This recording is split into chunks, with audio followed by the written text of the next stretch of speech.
अस्सलाम वालेकुम स्टूडेंट्स, हम लोग 6 शॉर्ट क्वेश्चन पढ़ेंगे. Is the filament resistance lower or higher in a 500 watt 220 volt light bulb then a 100 watt 220 volt bulb. अब हमारे पास दो बल्ब हैं. एक का पार जो है वो 500 वाट है और दूसरे का है 100 वाट, और वोल्टेज जो है वो है 220 वोल्ट. अब पार का और रेजिस्टेंस का रिलेशन आपने पढ़ा है कि इनका इन्वर्स रिलेशन है. अब जिसकी पार ज़्यादा होगी उसकी रेजिस्टेंस कम होगी, और जिसकी पार कम होगी उसकी रेजिस्टेंस जो है वो ज़्यादा होगी. अब 500 वाट पार जो है वो ज़्यादा है, यानी फर्स्ट वन बल्ब जो है उसकी पार ज़्यादा है तो उसकी रेजिस्टेंस कम होगी. सेकंड की पार कम है तो उसकी रेजिस्टेंस जो है वो ज़्यादा होगी. नेक्स्ट क्वेश्चन है, describe a circuit which will give a continuously varying potential. तो हमारे पास पोटेंशियोमीटर एक ऐसा सर्किट है जो कि कॉन्टीन्यूसली वेरिंग पोटेंशियल देता है. इस क्वेश्चन में आप इसकी फिगर बनाओगे और थोड़ा सा इसको एक्सप्लेन कर दोगे. नेक्स्ट है, explain why the terminal potential difference of a battery decreases with the increase in current.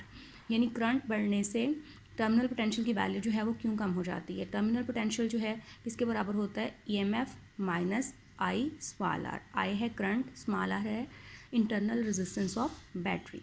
अब जैसे जैसे करंट की वैल्यू बढ़ेगी ये वाला फैक्टर जो है वो इंक्रीज़ हो जाएगा, और जिसकी वजह से टर्मिनल पोटेंशियल जो है वो कम होता जाएगा.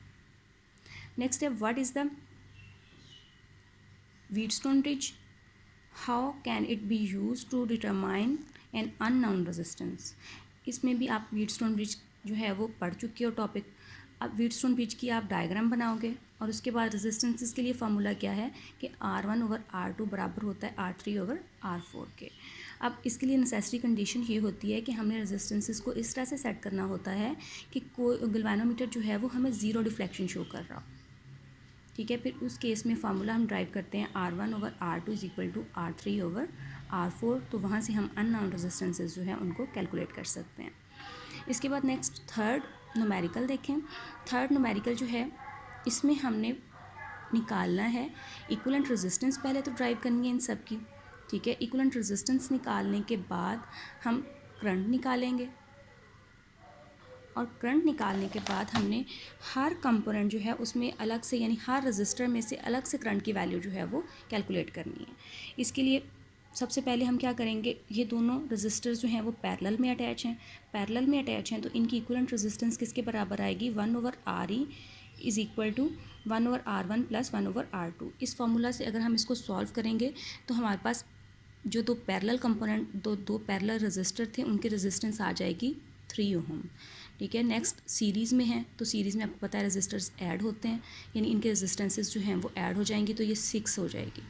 ठीक, उसके बाद करंट निकालना है. करंट के लिए वोल्टेज हमारे पास 6 थी और 6 ही रेजिस्टेंस है तो करंट आ जाएगा 1 एम्पेयर.